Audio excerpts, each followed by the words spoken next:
Ada yang baru dari aturan pemilihan presiden dan wakil presiden.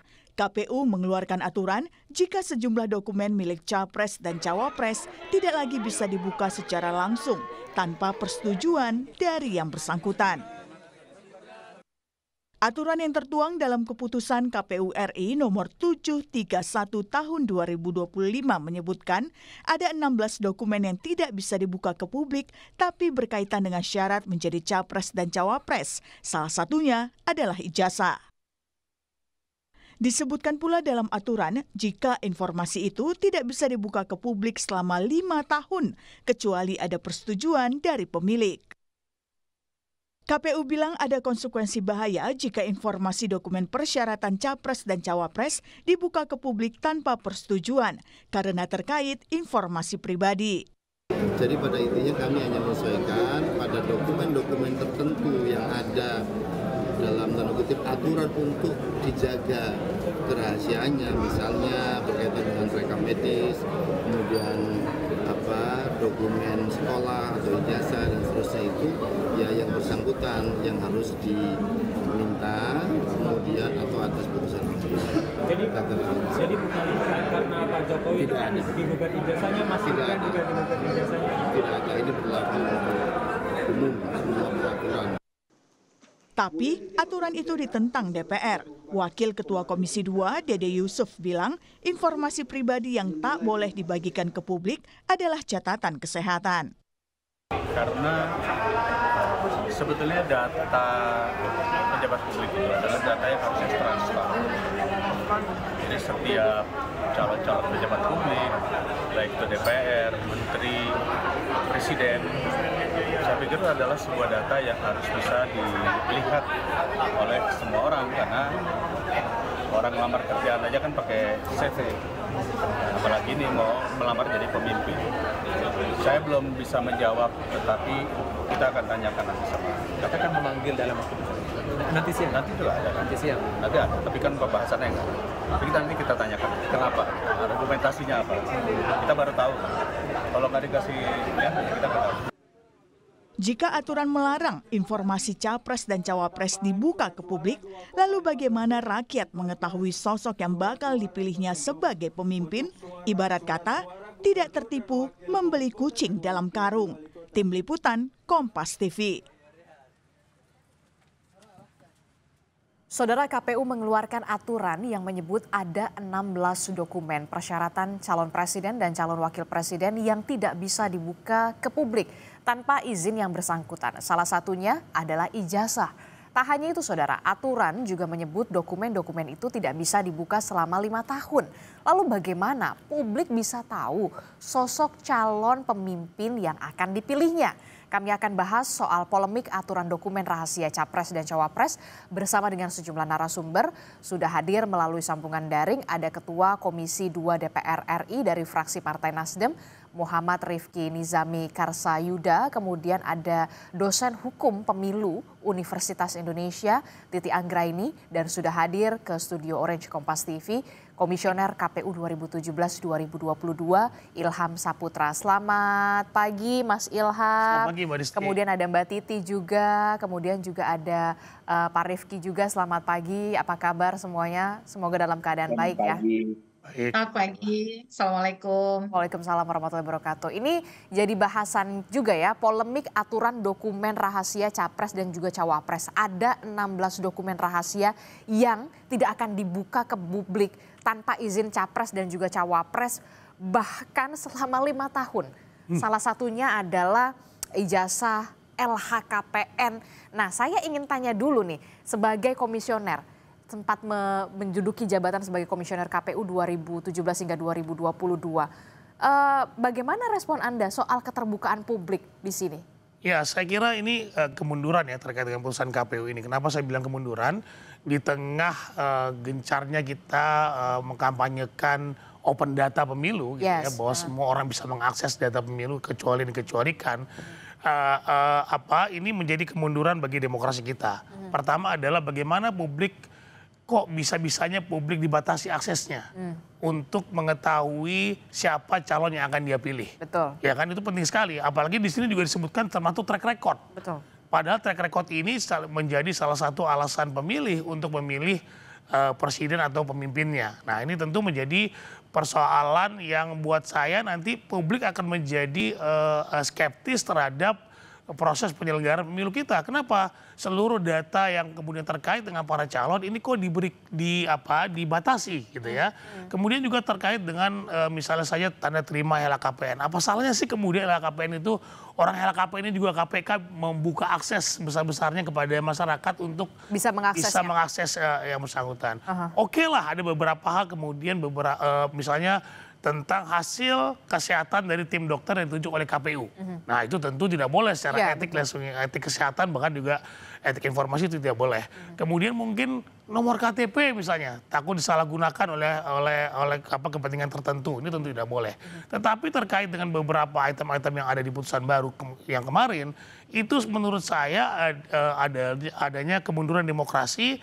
Dan ini sangat bertentangan dengan upaya kita masyarakat dan bahkan juga KPU dari 2014 sampai 2019 lalu memberikan akses kepada publik dengan membuat sistem informasi. Nah, sistem informasi pencalonan ini kan sangat terkait dengan sistem informasi pencalonan. Nah, kekhawatiran lain lagi adalah buat saya ini akan nanti berimbas kepada pemilihan kepala daerah dan juga pileg. Ini nanti akan meminta hal yang sama, kemudian nanti dibatasi, kemudian juga keterbukaan publiknya dibatasi, yang itu akan berimbas kepada nanti partai politik akan dengan mudah saja untuk mengganti orang-orangnya di dapil-dapil tertentu, yang kemudian tadi sudah dikenal publik, sudah daftar, tapi kemudian karena ditutup aksesnya, masyarakat tidak bisa melakukan pemantauan terhadap proses pencalonan misalnya. Apalagi sekarang Titi dan teman-teman juga sedang meng-highlight tentang bagaimana reformasi partai politik terkait dengan rekrutmen misalnya saja. Nah, ini kan tentu juga menjadi masalah ke depan apabila akses publik ini ditutup. Oke, kalau menurut Mas Ilham adalah ini kemunduran demokrasi, tidak sesuai dengan keterbukaan informasi yang memang sudah diupayakan oleh KPU. Nah, Anda setuju Mbak Titi soal ini? Ya, saya kira bukan hanya soal kemunduran demokrasi ya, tapi ini juga kemunduran dari tata kelola pemilu dan juga tata kelola bernegara kita. Ini Mbak Disti ya, ini muncul di tengah situasi misalnya gelombang tuntutan publik di bulan Agustus yang meminta transparansi dan akuntabilitas. Sementara kemudian pemberlakuan yang dibuat oleh KPU melalui keputusan hasil uji konsekuensi informasi yang ada di KPU ini berlaku 5 tahun. 5 tahun artinya bukan hanya terhadap dokumen yang existing sekarang ada di KPU, tapi juga nanti akan termasuk yang hasil dokumen pemilu 2029. Kan 5 tahun ya begitu. Jadi yang pertama begini. Kalau memang ingin menjadi dokumen yang dikecualikan, artinya bukan dokumen publik, untuk apa pembentuk undang-undang membuat persyaratan pendidikan, persyaratan laporan harta kekayaan, dan persyaratan-persyaratan lainnya. Saya beberapa kali, karena saya meneliti soal putusan Mahkamah Konstitusi, Mbak Adisti, sejumlah pilkada itu dibatalkan hasilnya karena calonnya tidak memenuhi syarat pendidikan. Ijazahnya ada tapi palsu ya, asli tapi palsu begitu. Karena ijazah itu bukan hanya dokumennya asli, tapi apakah dia memperoleh dokumen itu dengan betul-betul menempuh pendidikan. Jadi kalau dia tidak sekolah tapi ijazahnya ada, ya tetap saja dianggap dia tidak memenuhi syarat pendidikan. Lalu juga ada sengketa yang mempersoalkan misalnya LHKPN yang tidak disetor dengan tepat waktu. Kalau dokumen ini ditutup, bagaimana bukan hanya publik, tapi juga bagaimana pengawas pemilu bisa memastikan keterpenuhan persyaratan yang dibuat oleh pembentuk undang-undang. Itu yang pertama. Yang kedua, yang menjadi persoalan adalah kebijakan yang dibuat KPU ini di tengah sejumlah kontroversi berkaitan dengan persyaratan calon. Nah, itu menimbulkan pertanyaan yang sangat mendasar soal kemandirian, soal independensi KPU di tengah kontroversi yang berkaitan dengan isu-isu yang sekarang coba ditutup. Mestinya KPU tidak masuk ke dalam arena kontroversi itu, apalagi persyaratan yang kemudian diuji konsekuensi tadi, itu sebelumnya sudah dibuka ketika proses Pilpres berlangsung. Kenapa ditutup sekarang dan kemudian diberlakukan 5 tahun yang di dalamnya juga akan ada Pilpres di 2029. Oke, tapi kemudian KPU beralasan aturan ini adalah untuk perlindungan data pribadi. Menurut Anda seperti apa? Nah, perlindungan data pribadi itu sebenarnya ada pendekatan yang lebih tepat. Misalnya soal NIK atau soal-soal yang berkaitan dengan informasi internal. Bisa diberlakukan selective disclosure atau redaction. Jadi memang ditutup saja, NIK-nya ditutup atau nomor telepon pribadinya ditutup atau kalau alamat rumah bahkan saya tidak setuju ya, karena bagaimanapun pejabat publik itu perlu dinilai. Kalau laporan harta kekayaannya cuman misalnya 1 miliar, harga Tapi rumahnya rumahnya. 6 miliar, kan berarti ada distorsi disparitas. Oke. Mahkamah Konstitusi misalnya sudah memberlakukan selective disclosure atau keterbukaan yang terbatas, menutup nomor telepon, menutup NIK dan lain sebagainya. Kalau misalnya institusi-institusi lain bisa, kenapa hal tersebut tidak bisa diberlakukan oleh KPU? Tapi jangan lupa ya, yang kita persoalkan ini adalah jabatan publik, presiden, wakil presiden, yang bahkan bisa dimakzulkan kalau dia tidak lagi memenuhi persyaratan. Nah, kalau kemudian ditemukan yang menjadi persyaratan itu ternyata tidak sah. Nah, bagaimana kemudian itu bisa ditutup sementara proses untuk memastikan kelayakan, kebenaran, keabsahan itu masih berlangsung terus bahkan selama orang itu menjabat begitu. Oke, saya akan ke Pak Rifki dulu. Pak Rifki, bagaimana kemudian Komisi 2 DPR RI merespon ini? Apakah sudah ada konfirmasi yang dilakukan oleh Komisi 2 untuk menanyakan KPU membuat alasan semacam ini atau aturan semacam ini karena apa sebenarnya? Kalau dari Anda sendiri setuju atau tidak sebenarnya? Ya, pertama kami berterima kasih kepada publik, terutama media, karena menguak adanya keputusan KPU nomor 731 tahun 2025 yang kita perbincangkan pagi hari ini. Secara konstitusional Komisi 2 DPR RI hanya berhak untuk melakukan 2 hal dalam proses legislasi. Satu, membahas undang-undang untuk membahas satu rancangan undang-undang untuk menjadi undang-undang.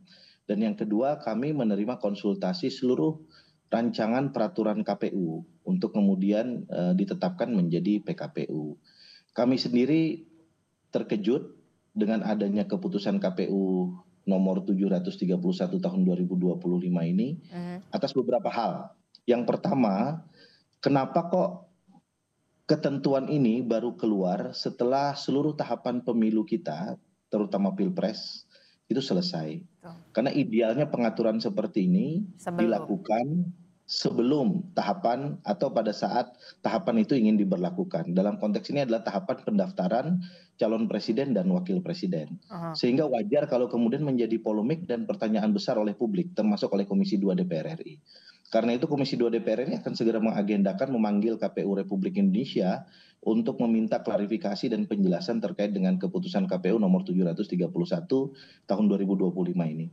Yang kedua, kalau kita bicara agak teoritik sedikit, model pilihan pengaturan atau model pilihan jenis peraturan perundang-undangan yang dipilih adalah keputusan KPU. Keputusan itu secara umum mengatur sesuatu yang bersifat konkret, yang bersifat bukan abstrak. Biasanya menetapkan objek tertentu yang konkret. Dalam konteks ini, kalau kita baca keputusan KPU nomor 731 itu idealnya diatur dalam peraturan KPU. Yang kalau itu bentuknya adalah peraturan KPU, maka mestinya harus dikonsultasikan dan disahkan dulu di Komisi 2 DPR RI. Sehingga ada proses yang kemudian terbuka, yang kemudian bisa mendapatkan klarifikasi yang cukup.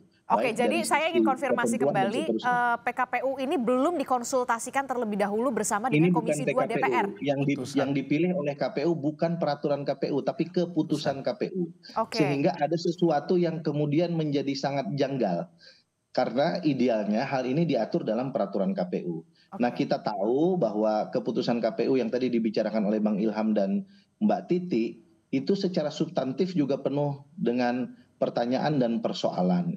Komisi 2 DPR RI menganggap ada 2 informasi kalau kita baca dalam ketentuan keputusan KPU, kalau dia merujuk pada ketentuan misalnya pasal 227 Undang-Undang nomor 17 tahun Undang-Undang nomor 7 tahun 2017 tentang pemilu, memang di pasal 227 itu disebutkan ada informasi-informasi yang harus dikecualikan. Tetapi kemudian juga disebutkan di dalam PKPU nomor 19 tahun 2023 bahwa informasi-informasi itu bisa dibuka sepanjang kemudian yang bersangkutan tidak keberatan. Tapi secara substantif kami melihat dari 16 item itu mestinya memang terbagi atas dua.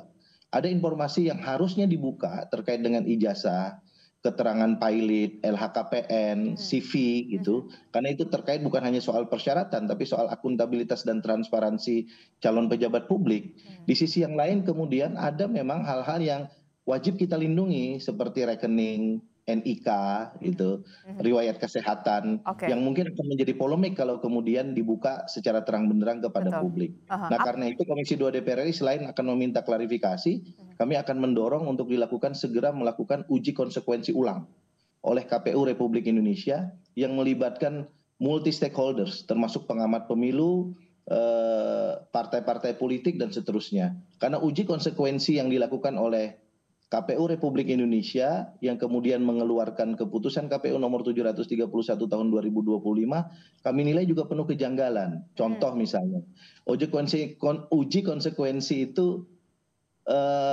menghadirkan satu firma hukum, namanya Kamarudin and Partner. Kenapa kok hanya satu firma hukum? Kenapa kok nggak mengundang banyak sekali pakar hukum di Republik ini?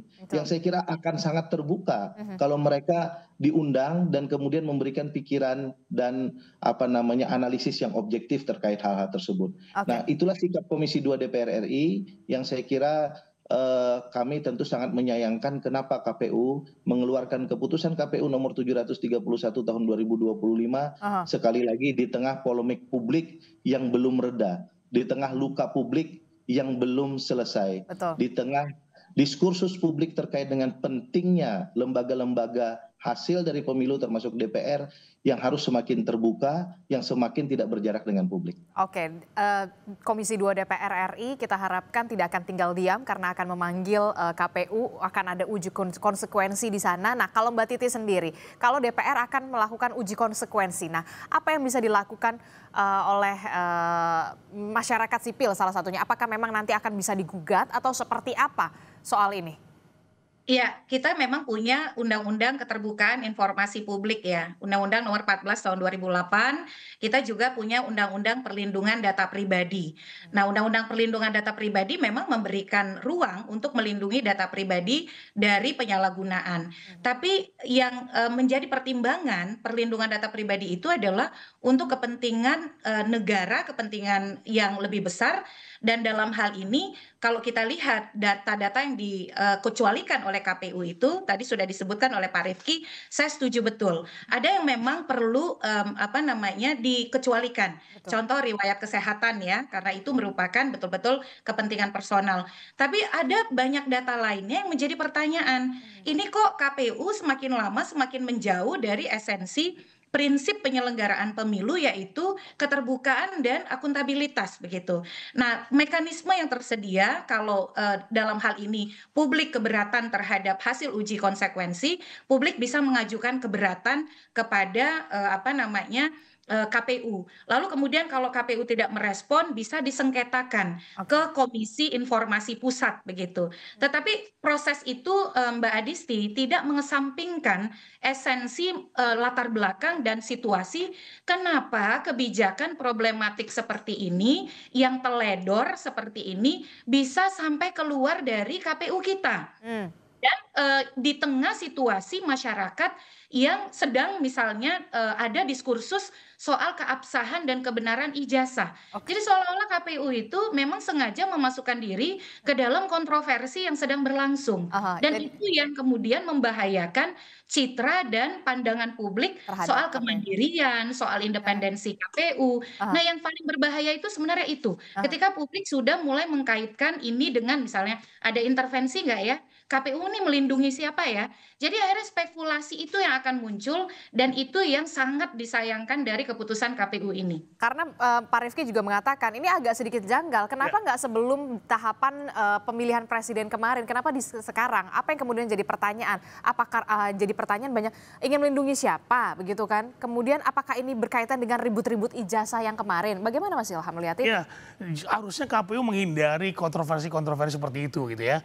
Nah ini kan biasanya Pak Bang Rifki ini tahu betul. Biasanya kami dalam konteks diskusi-diskusi sebelum ada uji publik dan sebagainya itu kita juga memberikan informasi kepada Komisi 2 tentang bahwa ini ada putusan yang akan kita keluarkan terkait dengan beberapa hal misalnya terkait dengan isu ini juga sama aja. Tetapi yang sekarang saya agak aneh justru ketika itu saya mengkritik teman-teman KPU bahwa selalu apa-apa Komisi 2.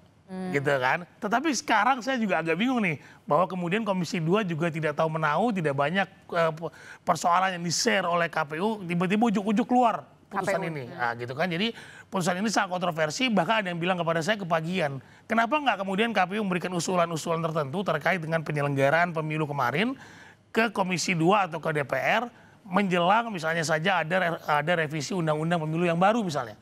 Kenapa nggak itu yang dibuat? Padahal kan sekarang KPU ini lagi nggak terlalu banyak kerja nih, ya lagi harusnya kemudian melakukan evaluasi, melakukan perencanaan dan sebagainya. Tetapi yang kemudian terjadi adalah saat ini dia mengeluarkan putusan yang kontroversi, seperti kata Titi bilang di tengah masyarakat yang sedang menginginkan bahwa semuanya terbuka, semuanya transparan, tapi KPU mengeluarkan putusan seperti ini. Nah, sakwa sangka yang Titi bilang tadi menjadi sah oleh masyarakat gitu. Ini lu ngapain sih? Orang kita lagi nggak di tahapan pemilihan, kok tiba-tiba ada soal-soal seperti ini. Kenapa sih kalau saya justru kemudian melihat bahwa kenapa nggak beri masukan. Dulu saya ingat betul dengan Bang Rifki ketika Bang Rifki juga Komisi 2 ketika itu, kami sampaikan beberapa usulan-usulan terkait dengan kemungkinan ada perubahan undang-undang atau misalnya terkait dengan penyelenggara pemilu yang rekrutmennya akan sulit kalau kemudian tahapan pemilu seperti ini misalnya. Nah, tapi ini yang muncul adalah tahapan-tahapan peraturan-peraturan atau putusan yang tidak perlu buat saya dan mengundang kontroversi publik seperti itu. Oke, jadi apa yang bisa dilakukan sebenarnya oleh KPU begitu ya di tengah semuanya keterbukaan informasi publik gitu ya. Kalau kita lihat soal NIK, medis itu kan ya sudah lah itu secara personal begitu untuk bisa dilindungi. Tapi yang jadi saya pertanyaan adalah kemarin saja belum ada keputusan KPU ini, saya melihat di salah satu online itu ada buron 11 tahun anggota DPRD Wakatobi ternyata tersangka kasus pembunuhan begitu. Nah ini kan jangan sampai begitu ya kita memilih perwakilan kita bahkan capres, cawapres, DPR, DPRD jangan sampai seperti membeli kucing di dalam karung Mbak Titi. Betul sekali Mbak Disti ya, itu salah satu contoh tuh yang Wakatobi.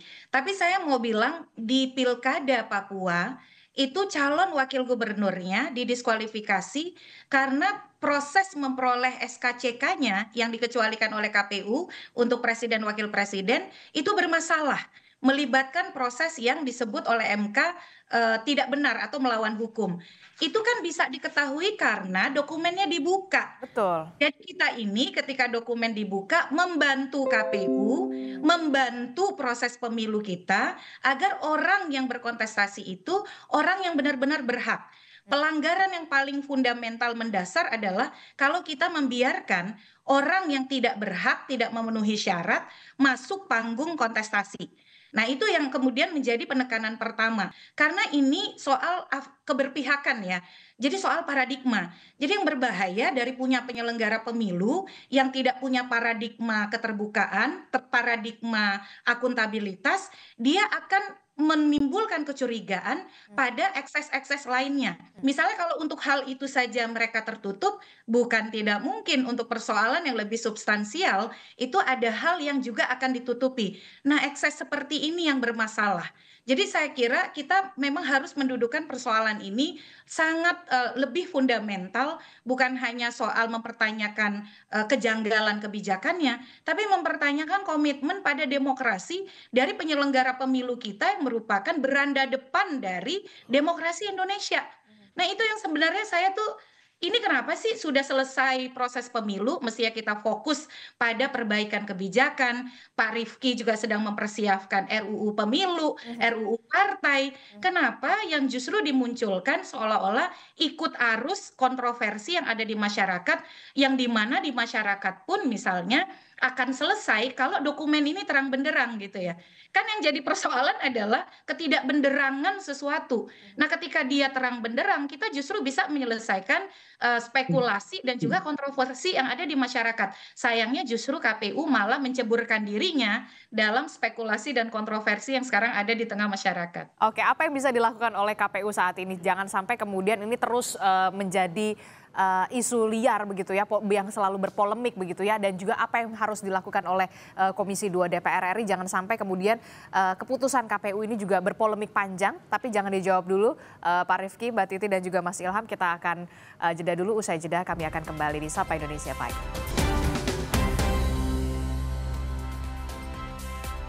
Terima kasih Anda masih bersama kami dalam Sapa Indonesia Pagi. Saudara, kita masih membahas soal bagaimana polemik soal dokumen rahasia Capres dan juga Cawapres yang memang sudah diatur dalam keputusan KPU begitu ya. KPU beralasan untuk melindungi data pribadi dari Capres dan juga Cawapres. Salah satu yang kemudian tidak bisa dibuka tanpa seizin yang bersangkutan adalah ijazah Capres dan juga Cawapres, ada juga LHKPN begitu ya.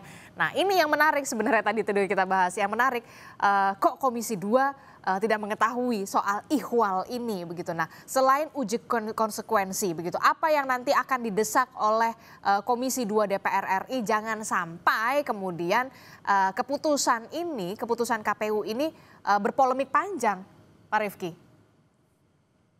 Iya, sebagai mitra kerja dari Komisi Pemilihan Umum Republik Indonesia pada satu pihak, bahkan kalau kita mau lihat lebih dalam, Komisi 2 DPR RI ini menjadi rahim lahirnya KPU dan Bawaslu Republik Indonesia. Karena berdasarkan konstruksi Undang-Undang Pemilu, di tempat kamilah fit and proper calon anggota KPU, Bawaslu, DKPP itu dilakukan. Karena itu secara moral kami tentu bertanggung jawab untuk terus melakukan kemitraan dan pengawasan terhadap KPU Republik Indonesia. Dengan segala etikat baik, saya sudah telepon pimpinan KPU tadi malam, meminta klarifikasi, meminta argumentasi apa yang menjadi dasar keputusan KPU ini. Tetapi kemudian tentu ruangnya harus kami buka seluas-luasnya melalui rapat dengar pendapat di Komisi 2 DPR RI. Kapan akan dilakukan? Secepatnya? Pekan ini atau seperti apa? Pekan ini belum mungkin karena jadwal kami sudah tersusun dan sudah mengundang sejumlah mitra lain. Kami upayakan insya Allah pekan depan. Tetapi kemudian di sisi yang lain saya juga mendorong tadi malam kepada pimpinan KPU Republik Indonesia untuk segera menyampaikan argumentasi yang secara terbuka kepada publik, agar kemudian polemik ini bisa dikurangi dan kemudian jika salah saya sampaikan kepada KPU tidak perlu merasa gengsi untuk meminta maaf dan melakukan perbaikan atau revisi terhadap keputusan KPU nomor 731 tahun 2025 ini. Nah, untuk melakukan revisi itu saya mendorong kalau bisa sebelum ke Komisi 2 lakukan saja uji konsekuensi ulang, agar kemudian uji konsekuensi itu bisa menghadirkan multi stakeholders yang lebih terpercaya, yang kalaupun ingin tetap dipertahankan ada data-data yang harus dilindungi berdasarkan ketentuan Undang-Undang Pemilu, Undang-Undang Keterbukaan Informasi Publik, ya, dan peraturan KPU sebelumnya, itu silahkan, tetapi kemudian jangan ke 16 item sebagaimana yang sekarang dipertahankan dalam keputusan KPU nomor 731 itu. Saya juga mendorong kalau memang diperlukan revisi terhadap PKPU nomor 19 tahun 2023 silahkan saja. Walaupun momentumnya menurut saya tidak terlalu tepat untuk kemudian kita bicarakan hari ini di Komisi 2 DPR RI. Nah, KPU Republik Indonesia memang beralasan beberapa waktu belakangan banyak sekali surat permintaan agar KPU itu memberikan dokumen ijazah calon presiden dan wakil presiden. Mungkin juga terkait dengan polemik yang tadi dibicarakan. Saya sampaikan, ya setiap permohonan itu dijawab saja secara formal, secara tertulis gitu. Dan kalau memang aturannya tidak ada, akan jauh lebih baik kalau dikonsultasikan ke DPR, ke Komisi 2 DPR, agar kemudian kawan-kawan KPU tidak menjadikan itu sebagai beban institusi sendirian. Karena hal ini bukan sekedar sebuah peristiwa hukum meminta satu dokumen ijazah, tetapi tentu ada implikasi politik karena pekerjaan KPU itu adalah ruang gladiator politik yang tidak bisa dipisahkan dari konteks-konteks politik. Saya juga menyampaikan pikiran-pikiran saya tadi malam bahwa hak untuk mendapatkan informasi itu hak konstitusional warga negara, diatur dalam pasal 28F Undang-Undang Dasar. Bahkan Mahkamah Konstitusi melalui putusan Mahkamah Konstitusi nomor 88 tahun 2023 itu membuat guidance 3 hal terkait dengan keterbukaan informasi publik yang dilindungi atau yang dikecualikan. Yang pertama, dia nggak boleh menyeluruh. Dia harus ada pembatasan. Tadi Mbak Titi ngomong, ada pembatasan yang mana saja yang betul-betul terkait dengan privasi seseorang. Kenapa harus ada pembatasan? Karena secara mendasar setiap warga negara itu berhak untuk mendapatkan informasi publik. Betul. Karena itu pembatasan dilakukan untuk membatasi privasi warga negara yang lain. Yang kedua, untuk membatasi, maka sebelum ketentuan undang-undang atau peraturan perundang-undangan dikeluarkan harus ada uji konsekuensi satu persatu persyaratan itu. Jadi betul nggak kira-kira LHKPN itu harus dilindungi? Betul nggak CV harus dilindungi? Betul nggak ijazah harus dilindungi? Betul nggak keterangan tidak valid itu harus dilindungi? Lakukan uji konsekuensi satu persatu. Dan yang paling penting adalah kita menyadari bahwa sekarang ini momentumnya dan iklimnya sedang tidak tepat untuk kemudian ketentuan ini dikeluarkan. Bahwa ada problem KPU untuk merespons banyaknya permintaan publik, saya kira hal tersebut mestinya bisa dijawab dengan baik oleh nggak perlu pimpinan KPU ini, levelnya Kepala Biro Humas saja ini di KPU untuk kemudian menjawab satu persatu permintaan publik tersebut dengan tanpa harus kemudian mengeluarkan keputusan KPU yang kontroversial pada kesempatan ini. Oke, kita akan lihat bagaimana pekan depan Komisi 2 DPR RI akan memanggil pimpinan dari KPU termasuk juga komisioner untuk membahas ini semua, begitu jangan sampai ini berpolemik panjang. Sebenarnya kami Kompas TV juga sudah mengundang dari komisioner KPU untuk juga bisa membahas, berdiskusi, berdialog di pagi hari ini membahas soal bagaimana polemik aturan dokumen rahasia Capres dan juga Cawapres. Salah satu yang kemudian berpolemik ini adalah soal ijazah, begitu ya. Ini yang paling disorot, di underline sekali soal ijazah dan juga soal LHKPN begitu ya. Karena kalau KPU beralasan melindungi data pribadi, lalu bagaimana masyarakat bisa mendapatkan haknya untuk mendapatkan informasi yang sejelas-jelasnya dan seterang-terangnya soal siapa nanti yang akan menjadi pemimpin begitu ya. Nah ini juga menarik begitu ya. Ini kan dilakukan di tengah sebenarnya tidak dalam tanda kutip ini sudah selesai permasalahan ini. Tapi yang kemudian jadi pertanyaan ya itu tadi, mengapa sekarang baru ada keputusan tersebut? Apakah ini berkaitan dengan ribut-ribut ijazah begitu ya? Kita tahu kisruh ijazah Jokowi begitu ya. Kemudian yang terakhir adalah soal ijazah dari wakil presiden kita Gibran Rakabuming begitu yang kemudian jadi perbincangan juga, jadi polemik juga. Nah, ini jangan sampai kemudian KPU begitu ya berpolemik dan malah salah langkah Mbak Titi. Nah apa yang bisa dilakukan begitu? Jangan sampai ada dugaan, wah jangan-jangan ada melindungi atau segala macam. Nah ini bagaimana Mbak Titi? Iya, tentu KPU saya lagi-lagi setuju dengan Pak Rifki, perlu menjelaskan seterang benderang mungkin kepada publik.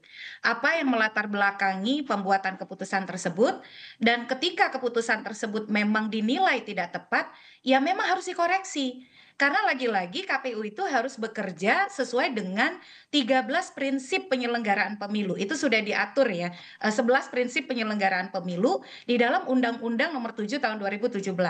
Di dalamnya ada soal keterbukaan, akuntabilitas, tertib, kepastian hukum, dan seterusnya. Jadi memang tindakan KPU akan yang mampu menjelaskan dengan baik kepada publik akan mampu menetralisir situasi hari ini ya. Apalagi di tengah eskalasi masyarakat yang banyak mempersoalkan kredibilitas pejabat publik kita. Itu yang pertama. Yang kedua, ini masukan sebenarnya untuk Pak Rifki ya di tengah revisi Undang-Undang Pemilu. Ada putusan Mahkamah Konstitusi nomor 120 tahun 2022 yang meminta rekrutmen penyelenggara pemilu itu dilakukan di luar tahapan pemilu. Jangan-jangan penataan itu harus kita mulai sekarang, Pak Rifki. Menata akhir masa jabatan sebagai momentum agar nanti sebelum tahapan pemilu 2029 KPU RI, KPU provinsi, KPU kabupaten kotanya sudah terbentuk. Saya tidak mau bilang bahwa bisa jadi memang kita harus menata ulang dan merefresh KPU kita itu dari sekarang begitu ya. Apalagi nanti ada rekrutmen KPU provinsi, KPU kabupaten kota yang kalau tahapan pemilu mulai 2027 itu harus sudah terbentuk KPU yang baru di semua tingkatan pada 2027. Akhirnya penyegaran organisasi KPU itu harus dilakukan, difikirkan dari sekarang. Dan yang terakhir saya kira permintaan maaf dari KPU diperlukan karena lagi-lagi ya bagi saya tidak ada alasan yang logis tuh Mbak Adisti soal menutup misalnya LHKPN, tanda terima LHKPN, menutup misalnya soal SKCK, menutup soal ijazah. Kita semua kan sekolah ya, minimal kalaupun kita SMA, kalau kita sekolah beneran, itu tidak akan ada kita itu keberatan ijazah kita dibuka. Betul. Kalaupun misalnya harus ditutup ya bisa jadi kita tutup misalnya nomor ijazahnya atau kalau nomor ijazah pun kan sebenarnya di pangkalan data itu bisa kita cek begitu. Apalagi ini pejabat publik, pemimpin publik, loyalitasnya kepada publik harus lebih besar daripada loyalitas personalnya. Kalau saya sih beralasan begini ya, gampang saja ya kalau bersih kenapa harus risih? Betul. Nah selama ini persyaratannya, mekanismenya soal ijazah, LHKPN dari Anda pada saat menjabat sebagai komisioner KPU itu seperti apa sebenarnya? Tidak ada masalah, bahkan LHKPN kami wajibkan kepada seluruh KPU provinsi dan KPU kabupaten kota sebagai contoh bahwa kita juga mengeluarkan atau kemudian memberikan akses kepada publik sebagai penyelenggara, ini loh harta kekayaan kami. Itu semua kami wajibkan dengan putusan dengan juga peraturan KPU. Nah ini juga menjadi contoh. Nah tapi kemudian sekarang ini yang dibatasi. Nah saya ingin bicara begini Mbak Disti. KPU ini pernah diundang oleh organisasi semacam Open Government Partnership ya, yaitu yang dari beberapa negara yang mengundang kita atas keterbukaan publik kita ketika pemilu 2014 dan 2019. 2014 ya, 2019. Karena kita ada Silon, ada Sirekap dan sebagainya. Nah dengan kejadian ini kan apa ya, saya semacam kemunduran tata kelola pemilu kata Titi, kemunduran demokrasi dan juga sebagai penyelenggara tentu harusnya menjadi lembaga yang betul-betul dipercaya secara nasional maupun internasional. Kita diundang kemana-mana ngomongin soal keterbukaan, tapi sekarang dengan kondisi sekarang justru keterbukaan itu dibatasi. Nah jadi saya melihat KPU sekarang kok mundur betul ya. Nah ini tentu Bang Rifki sebagai Komisi 2 yang kemudian berkompeten untuk kemudian mengevaluasi lah ya terhadap pekerjaan atau kemudian kerja-kerja dari para penyelenggara pemilu ini. Termasuk juga soal ini ya Mbak Titi, kasus yang di Wakatobi ini juga menjadi apa ya, jadi evaluasi juga begitu supaya terintegrasi soal SKCK begitu ya. Kalau memang mereka ada masalah hukum dan segala macam. Ini selama ini bagaimana, memang belum terintegrasi atau belum seperti apa? Soal kepailitan juga. Ya, bahkan di beberapa tempat sempat ada di daerah ini Polda yang mengeluarkan, daerah ini Polres yang mengeluarkan. Nah ini juga jadi kendala bagi teman-teman calon untuk kemudian bisa mengurus SKCK misalnya. Nah ini tentu harus ada koordinasi. Dulu kami ketika pilkada, kami berkoordinasi dengan kepolisian, dengan pihak rumah sakit, kedokteran dan sebagainya, psikologi juga termasuk, untuk kemudian membuat ini menjadi lebih mudah mengaturnya gitu dan bisa terbuka kepada publik terkait dengan SKCK dan beberapa hal lain yang kemudian bisa diakses oleh masyarakat. Oke, nah terakhir Pak Rifki, apa yang bisa di-underline soal ini? Jangan sampai kemudian aturan soal dokumen rahasia Capres dan juga Cawapres ini berpolemik panjang. Terakhir, singkat saja. Ya, saya ingin mempertegas pernyataan-pernyataan saya sebelumnya saja. Kami mendorong KPU untuk kemudian segera menyampaikan argumentasi dan klarifikasi kepada publik. Dan kalaupun ditemukan hal-hal yang harus dilakukan koreksi, karena ini bentuknya adalah keputusan KPU, maka KPU bisa melakukan revisinya sendiri. Kami justru sangat senang kalau hal itu bisa dilakukan dalam waktu singkat ini, dalam waktu dekat sebelum Komisi 2 DPR RI mengundang KPU ke Komisi 2 DPR RI. Karena dalam banyak hal kami komunikasi sangat baik dengan KPU. Dalam banyak hal juga kadang-kadang nggak perlu dipanggil ke Komisi 2, itu beberapa kebijakan bisa dikeluarkan dengan cukup baik ya, dengan memperhatikan substansi dan aspirasi publik. Nah karena itu mumpung belum terlalu jauh, saya kira KPU segera muncul ke permukaan, memberikan penjelasan, termasuk di internal, melakukan rapat di internal untuk melakukan pengkajian lebih mendalam, dan yang tidak kalah penting akan jauh lebih baik kalau segera dilakukan uji konsekuensi ulang terhadap keputusan KPU ini dengan mengundang multi stakeholders dan dilakukan dengan cara terbuka. Kalau perlu undang media untuk meliput bagaimana uji konsekuensi itu dilakukan, agar keputusan ini tidak lahir di ruang gelap, tetapi keputusan ini lahir dari semangat keterbukaan informasi publik sebagaimana dasar dari keputusan KPU nomor 731 tahun 2025 ini. Saya sepakat. Mbak Titi, terakhir Mbak Titi, apa yang ingin Anda sampaikan soal ini? Jangan sampai kemudian aturan KPU ini atau keputusan KPU ini berpolemik terus.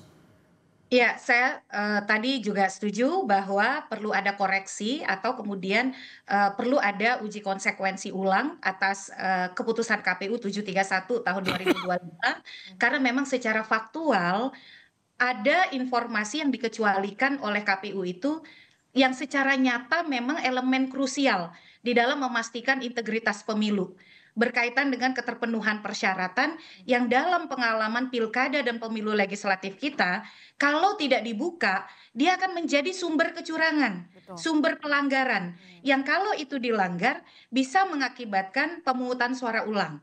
Di banyak pilkada itu terjadi, soal ijazah, soal SKCK, soal status mantan terpidana, itu kan bisa diketahui dari dokumen. Kita tidak cukup hanya mengandalkan Bawaslu bahkan. Karena di beberapa daerah Bawaslu-nya juga ikut kecolongan. Karena ada sistem di dalam tata kelola pemerintahan kita yang belum terkoneksi misalnya antara satu daerah dengan daerah lain, satu institusi dengan institusi lain. Nah kalau memang kita menganggap misalnya tidak perlu ada syarat pendidikan, tidak perlu ada syarat yang berkaitan misalnya dengan kesehatan atau dengan syarat-syarat yang dikecualikan oleh KPU. Kalau kesehatan saya setuju dikecualikan ya. Ya berarti pembentuk undang-undang hapuskan saja syaratnya. Kalau misalnya pendidikan tidak lagi relevan, yang penting adalah suara publik, hapuskan syaratnya. Tapi ketika syarat itu ada, tugas kita memastikan syarat itu dipenuhi. Dan keterbukaan KPU akan membantu satu, kita mengawal kebenaran, keterpenuhan, keabsahan dari persyaratan tersebut. Yang kedua, kita mencegah pelanggaran kecurangan. Dan yang ketiga, itu akan menumbuhkan kepercayaan yang penuh pada pejabat publik yang terpilih. Bahwa memang mereka memenuhi syarat, mereka layak, dan mereka betul-betul kredibel dari sisi keterpenuhan persyaratan. Ya harus memenuhi syarat. Kita aja mau ngelamar kerja aja syaratnya udah jelas ya kan. Syarat S1, apalagi ini untuk ngatur negara loh. Begitu nggak main-main ya kan. Satu negara yang diatur. Mas Ilham terakhir. Ya saya kira saya setuju dengan Pak Rifki dan Bu Titi. Kenapa tidak kemudian KPU legowo kemudian untuk memberikan permintaan maaf dan merubah putusan tersebut. Itu pernah kami lakukan di KPU RI ketika kami tidak memberikan akses yang baik kepada teman-teman penyandang disabilitas untuk pemilu ketika itu. Nah kemudian yang kedua adalah saya ingin memastikan kembali bahwa KPU ini adalah lembaga yang kemudian menyelenggarakan pemilu yang melayani masyarakat. Tidak hanya kemudian hak pilihnya tapi juga melayani terkait dengan keterbukaan data. Nah keterbukaan data ini penting agar kemudian masyarakat bisa memilih objektivitas mereka itu tertata dengan baik dengan data dan informasi yang ada oleh KPU dan itu dibuka kepada publik. Oke, saya harus disclaimer lagi sekali lagi, Kompas TV sudah mengundang dari Komisioner KPU untuk bisa berdialog, berdiskusi, membahas soal ini, soal bagaimana polemik aturan dokumen rahasia Capres dan juga calon wakil presiden. Tapi hingga dialog ini selesai dilakukan, belum ada jawaban dari Komisioner KPU. Tapi tidak apa, kita akan tunggu bagaimana langkah yang akan dilakukan KPU termasuk juga Komisi 2 DPR RI untuk melakukan uji konsekuensi. Jangan sampai kemudian aturan dokumen rahasia Capres dan juga Cawapres ini menjadi polemik panjang. Terima kasih Mas Ilham, kemudian Pak Rifki, kemudian Mbak Titi telah bergabung bersama kami. Sehat selalu. Assalamualaikum, selamat pagi. Assalamualaikum. Selamat pagi. Terima kasih.